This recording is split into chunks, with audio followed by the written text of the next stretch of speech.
General opinion कि vectors को जब मल्टीप्लाई करते हैं तो रिजल्ट भी वेक्टर ही होगा, बट ऐसा होता नहीं है। Result can B vector, result can also be scalar.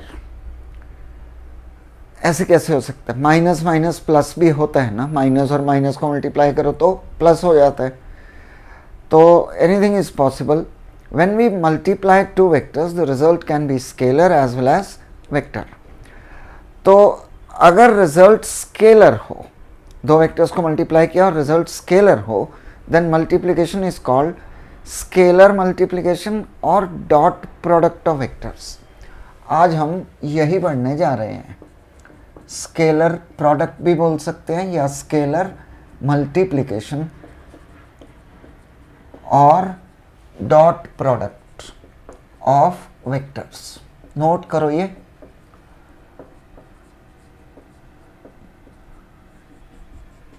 Copy pen साथ साथ चलता रहना चाहिए।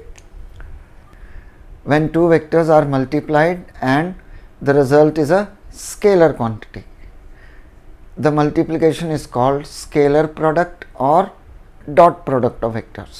थोड़ा सा कंसंट्रेट करें, सारा समझ में आएगा, इधर उधर से ध्यान हटाएं। तो जब भी कभी दो वेक्टर्स को मल्टीप्लाई करते हैं, result can be scalar, can be vector. तो जब स्केलर हो, multiplication is called scalar product और डॉट प्रोडक्ट। मल्टीप्लिकेशन के लिए ऐसे क्रॉस लगाते हैं ना, यहाँ कभी कभी डॉट भी लगा देते हैं, तो यहाँ डॉट लगाते हैं। That's the difference in presentation. That's equal to magnitude of A into magnitude of B into cos theta. That's the formula for dot product of vectors. Very simple to understand. हमें कोई body है, we exert a force से 10 newton. The body moves through a distance of 5 metres और ये angle कितना है? 60 degrees. अब work done जो होता है, it's dot product of force and displacement. Work done क्या होता है? Force into displacement. अब देखो, फोर्स वेक्टर है, डिस्प्लेसमेंट वेक्टर है, बट वर्क स्केलर होता है ना ऐसा। Force is a vector quantity, displacement is also vector, but work is scalar. तो practically that's possible when we multiply two vectors, the result में be scalar. Now the formula to be used Fs cos theta. आ गया समझ में? Magnitude of A magnitude of B into cos theta. तो हमने यहाँ magnitude का sign नहीं लगाया है, वेक्टर्स हटा दिए, मीन्स दैट्स मैग्नीट्यूड। फोर्स कितनी है? 10 न्यूटन। डिस्टेंस कितना है? Displacement 5 metre. और cos 60, cos 60 कितना होता है? 1/2। तो 10 इंटू 5 इंटू 1/2 कितना आ गया? 25 जूल। Very simple. एग्जाम्पल भी नोट कर लो कि ऐसे कर सकते हैं। लिखना सब कुछ है, जो बोर्ड पर दिखाई दे सब लिखें। So when two vectors are multiplied and the result is scalar, the multiplication is called scalar product or dot product of vectors. Clear है ये? Example is in front of you. तो ऐसा कह सकते हैं, work done F dot S. Power is dot product of force and velocity. Power का एक formula होता है वर्क डन बाय टाइम, एक ये भी होता है। ये कहाँ से आया? हम आगे चैप्टर पढ़ेंगे पावर का, तो वहाँ इसे डिस्कस करेंगे। नोट करो दोनों एग्जांपल्स, एग्जाम में एग्जांपल्स पूछे जा सकते हैं। प्रॉपर्टीज ऑफ डॉट प्रोडक्ट लिख जाएं। Properties of dot product.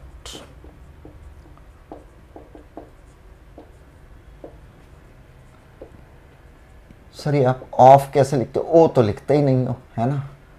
Dot product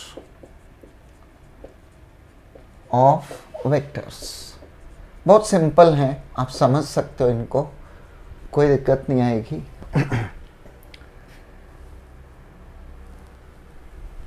सबसे पहली property, A dot B is equal to B dot A. Dot product is या स्केलर प्रोडक्ट इज कॉम्यूटेटिव। ये हमने प्रॉपर्टी पढ़ी होगी कभी 8th 9th क्लास में। ए डॉट बी किसके इक्वल होगा, ए बी कॉस थीटा, और बी डॉट ए किसके इक्वल होगा, बी ए कॉस थीटा। अब ए बी और बी ए तो एक ही बात हो गई, तो दोनों ही इक्वल होते हैं 3 इंटू 4 इक्वल टू 4 इंटू 3, है ना। तो डॉट प्रोडक्ट इज कॉम्यूटेटिव, यानी A dot B is equal to B dot A, right. Next, anybody, A dot A किसके इक्वल होगा, लिख के देखते हैं। It's equal to magnitude of A into magnitude of A into cos zero. Cos zero कैसे, ये एक vector है ए, इसको खुद से ही मल्टीप्लाई करना है, ए को ए से मल्टीप्लाई करना है, तो दोनों में एंगल कितना हो गया, यही ए है, दोबारा भी यही ए है, तो दोनों में एंगल कितना हो गया, 0 डिग्री। कॉस जीरो 1 होता है, तो इसको ए स्क्वायर लिख सकते हैं, very simple. B dot B B square, C dot C C square, F dot F F square, ठीक है। कोई भी टर्म्स हो, I hope this is clear. A dot A is A square, okay. तो फिर A dot B A B कब होगा, सिर्फ ए बी के इक्वल। कॉस थीटा 1 हो गया, कॉस थीटा 1 कब होगा, जब थीटा 0 होगा। तो जब दोनों वेक्टर्स पैरेलल होंगे, when vector A is parallel to vector B, तो A dot B A B के इक्वल आ जाएगा, ठीक है। बहुत सिंपल सिंपल बातें हैं। And the most important property scalar product की, ए डॉट बी 0। एनीबडी, कोई बताएगा ए डॉट बी 0 कब होगा, ए डॉट बी 0 कब होगा, जब दोनों में एंगल 90 होगा, when vector A is perpendicular to vector B. आ गया समझ में कैसे, यस। अगर दो वेक्टर्स परपेंडिकुलर हैं तो magnitude of A into magnitude of B into cos 90, और कॉस 90 कितना होता है, 0 होता है। That's a very very important property of vectors. दो वेक्टर्स का डॉट प्रोडक्ट अगर 0 है, it means they are perpendicular, ठीक है। अगर दो वेक्टर्स परपेंडिकुलर हैं तो डॉट प्रोडक्ट 0 होगा। तो अगर प्रूव करना आ जाए, show that these two vectors are perpendicular, तो आप क्या प्रूव करेंगे, ए डॉट बी 0 होना चाहिए। क्लियर, कैसे करते हैं, आई विल एक्सप्लेन। और अगर ये फाइंड करना आ जाए कि find angle between these two vectors A and B, कुछ वैल्यूज दे रखी हैं, अब आपने निकाला ए डॉट बी और वो 0 आ गया, that means the vectors are perpendicular, direct लिख सकते हैं, ठीक है जी। तो all the 4 properties very simple, A dot B equal to B dot A, vector dot product is commutative, A dot A will be A square, A को A से multiply कर रहे हैं, डॉट प्रोडक्ट फाइंड कर रहे हैं, तो A square होगा, B dot B B square होगा, C dot C C square होगा। क्लियर, ए डॉट बी अगर ए बी है तो वो कब होगा, जब दोनों वेक्टर्स पैरेलल हैं। तो थीटा 0 हो गया, कॉस 0 1 हो गया, तो A dot B will be A B. और ए डॉट बी 0 कब होगा, when both vectors are perpendicular to each other. Clear है, नोट करो इनको, आगे बढ़ें। यस, ये बताओ आई डॉट आई किसके इक्वल होगा, that's magnitude of I into magnitude of I. I और आई में एंगल कितना हो गया, 0, ठीक है। आई का मैग्नीट्यूड 1, इसका भी 1, कॉस 0 भी 1, तो कितना आ गया, 1। A dot A square, B dot B B square, but I dot I 1 के इक्वल होगा। हाँ, अगर यूनिट वेक्टर ए को यूनिट वेक्टर ए से मल्टीप्लाई कर दें, फिर 1 आ जाएगा। समझ गए, ओके। जे डॉट जे 1 के इक्वल होगा, के डॉट के ये भी 1 के इक्वल होगा। फिर सेम रूल्स बिल्कुल एज इट इज यहां लिख सकते हैं।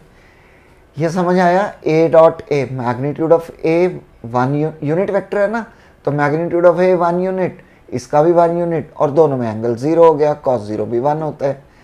तो अगर डॉट प्रोडक्ट होते ए डॉट ए है तो A square, but unit vector A dot unit vector A, तो ये किसके इक्वल होगा, 1 के इक्वल होगा। राइट, आगे बढ़ते हैं। आई dot I 1, J dot J 1, के डॉट के 1। फिर से आई डॉट जे, कोई बताओ किसके इक्वल होगा, दोनों परपेंडिकुलर है और परपेंडिकुलर वेक्टर्स हों तो डॉट प्रोडक्ट 0 होता है। जे डॉट के किसके इक्वल होगा, ये भी 0 होगा। के डॉट आई किसके इक्वल होगा, ये भी 0 होगा। बहुत इंपॉर्टेंट है, नोट करो, और ये याद करना बहुत इजी है, not very difficult. Pay attention, we have a big concept, बहुत ध्यान से समझना है। बहुत सारे क्वेश्चंस मिलेंगे, 12th में भी बहुत सारे क्वेश्चंस मिलेंगे, तो समझा जाए। We are given vector A as axi plus ayj plus azk and vector B as bxi plus byj, hello, plus byj plus bzk। ठीक है जी, vectors in their components form. Sir ये ऐसे वेक्टर कैसे हो सकता है, हो सकता है vector I A equal to 3i plus 2j minus 6k लिख सकते हैं ना। तो अभी हम इन जनरल टर्म्स लिख रहे हैं, ऐसे भी होते हैं वेक्टर्स, तो यही इस तरह से प्रेजेंट किया गया है। हम इसका एग्जाम्पल भी करेंगे जो पढ़ा रहे हैं, ध्यान दो। फॉर्मूला एक डिराइव कर रहे हैं, a डॉट बी कैसे निकालें, तो a डॉट बी दोनों को मल्टीप्लाई कर दो। मल्टीप्लाई कर दो मतलब देखो हम लिख रहे हैं ए जेड के डॉट, ये vector A dot vector B, तो वेक्टर्स को लिख लिया दोनों को। ठीक है जी, यहाँ तक तो कोई दिक्कत नहीं है, इसमें भी कोई प्रॉब्लम नहीं होगी। चेक करना हम क्या कर रहे हैं, A X I dot B X I plus axi dot byj plus axi dot bzk। ये लिखने में दिक्कत होती है, गलतियाँ होती हैं, आपको बहुत ध्यान रखना पड़ेगा लिखते समय।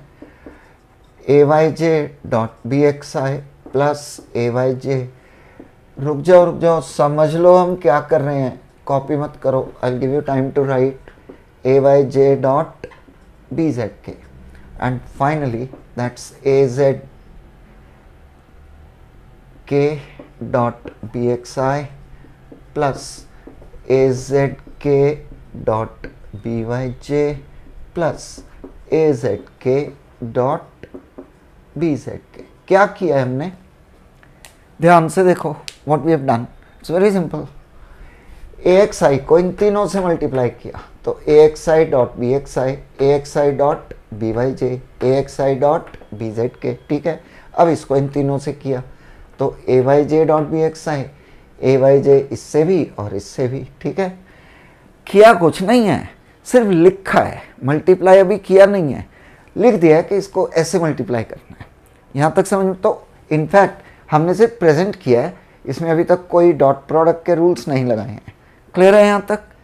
ओके, किसी को कुछ पूछना हो पूछ सकता है, कि कर रहे हो जी, दोबारा से बताओ जी। ध्यान से देखो, axi dot bxi, ax into B X, I dot I कितना होगा 1। ठीक है, आई डॉट आई कितना हो गया 1, तो क्या बचा ax bx। Clear? I dot J क्या होता है 0, अभी लिखे थे ना, आई डॉट जे 0, तो ये 0 हो गया। आई डॉट के भी 0, जे डॉट आई भी 0, जे डॉट जे 1, तो क्या बच गया A Y B Y plus J dot K 0 होगा, के डॉट आई भी 0 होगा, के डॉट जे भी 0 होगा, के डॉट के 1 होगा, तो ए जेड बी जेड। ये आ गया रिजल्ट। ये डेराइव करना आ सकता है।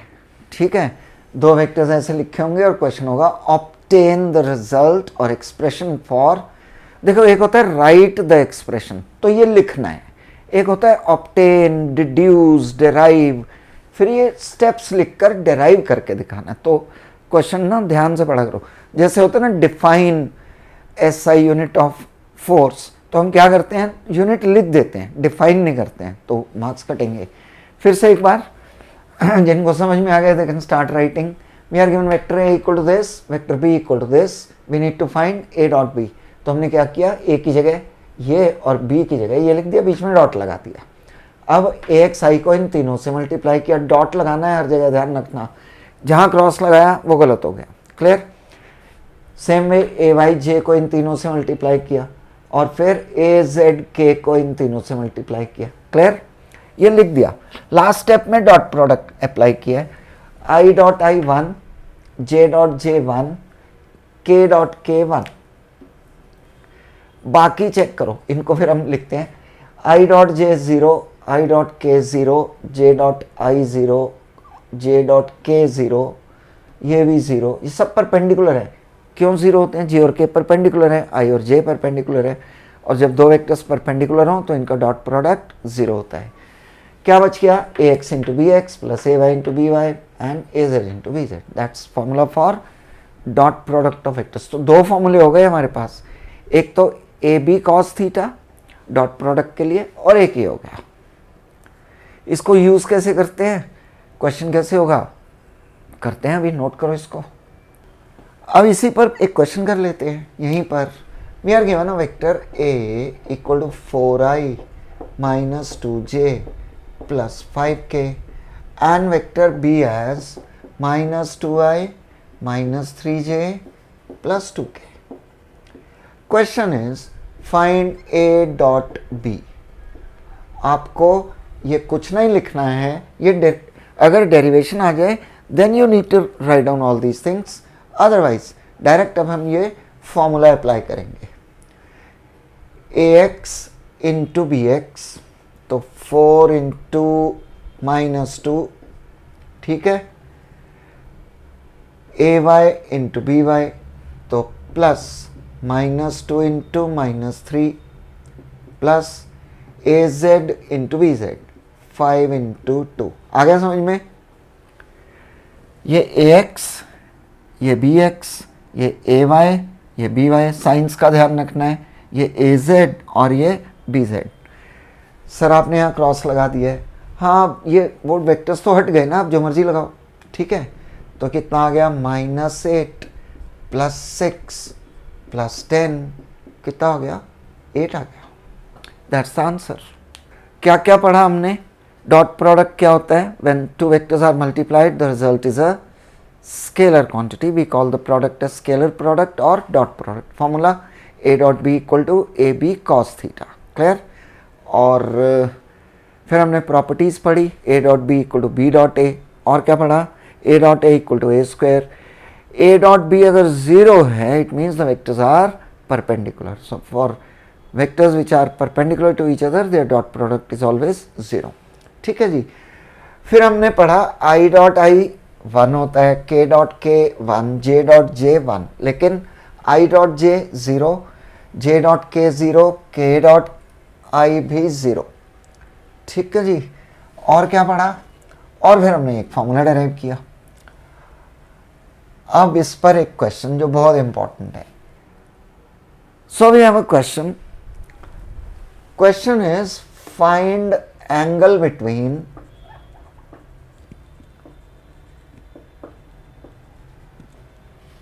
vector A which is 2i plus 3j minus k and vector B which is 3i plus 2j plus k। इनमें हमें एंगल फाइंड करना है। ठीक है जी। तो सबसे पहला काम, ए का मैग्नीट्यूड निकालो। अच्छा हम क्या करना चाह रहे हैं, I should explain this also, ध्यान दो। हमने पढ़ा A dot B equal to A B cos theta, magnitude of A magnitude of B into cos theta. और हमने ये भी पढ़ा A dot B equal to A X B X, A Y B Y plus A Y B Y plus A Z B Z. ठीक है। इसका मतलब ये भी a डॉट बी, ये भी a डॉट बी, तो फिर दोनों इक्वल होंगे, है ना। That's equal to A X B X plus A Y B Y plus A Z B Z. अब आपको ये सब लिखने की ज़रूरत नहीं है, ये हम समझा रहे हैं। ये चाहिए डायरेक्ट लिख सकते हैं, दोनों फॉर्मूले पता है हमें, तो इसको डायरेक्ट लिख सकते हो इस स्टेप को। और इसमें अब वैल्यूज़ प्लेस करनी है। वैल्यूज़ प्लेस करने के लिए ए X B X, A Y B Y, A Z B Z ये तो दे ही रखे हैं। ए और बी का मैग्नीट्यूड कैलकुलेट कर लेते हैं। पिछली क्लास में पढ़ रहे थे ए का magnitude root of 2 square plus 3 square plus minus 1 square. 4 plus 9 कितना होता है 13, ये आ गया रूट 14। ठीक है जी, हाँ 9 प्लस 4 13 प्लस 1 14। बी का मैग्नीट्यूड भी निकाल लो, कितना आ जाएगा 3 square plus 2 square plus 1 square, ये भी रूट 14 आ गया। अब वैल्यूज प्लेस कर दो। समझ आ गया ये? सर एक बार फिर बताओ, फिर बताते हैं। हमें इन दोनों के बीच में एंगल फाइंड करना है, तो हम डॉट प्रोडक्ट के कंसेप्ट अप्लाई कर रहे हैं। क्या था A dot B, A B cos theta, और ये ए डॉट बी इसके भी इक्वल था, तो ये दोनों इक्वल होंगे, तो इनको लिख लिया। अब ये हमारा बन गया फॉर्मूला एक तरह से, हमें ये याद होना चाहिए। क्लियर? ये लिखने की ज़रूरत नहीं है, सीधा ये लिखा जाए। ए का मैग्नीट्यूड निकाला, बी का मैग्नीट्यूड फाइंड किया। सर ये कैसे निकाला, ये भी बताते हैं फिर से। कुछ भी ना समझ में आए ना पूछ लिया करो। वेक्टर ए इक्वल टू पढ़ा था हमने X I resolution of vectors में, तो ए का मैग्नीट्यूड किसके इक्वल होगा, root of A X square plus A Y square plus A Z square. आ गया समझ में? पुट द वैल्यूज, ये आ गया रूट 14 और ये भी कितना आ गया रूट 14। थीटा हमें फाइंड करना है। ए एक्स कितना है 2, A Y B X 3, A Y 3, B Y 2, और ये कितना है -1 into 1। 14 cos theta equal to 6 plus 6 minus 1। 14 cos theta equal to 11 cos theta equal to 11/14। Okay, अब ट्रिग्नोमेट्रिक टेबल से थीटा की वैल्यू निकालनी होती है, वो तो हमारे पास होती नहीं है, तो हम लिख देते हैं cos inverse 11/14। That's the answer. आ गया समझ में सबको? That's dot product of vectors.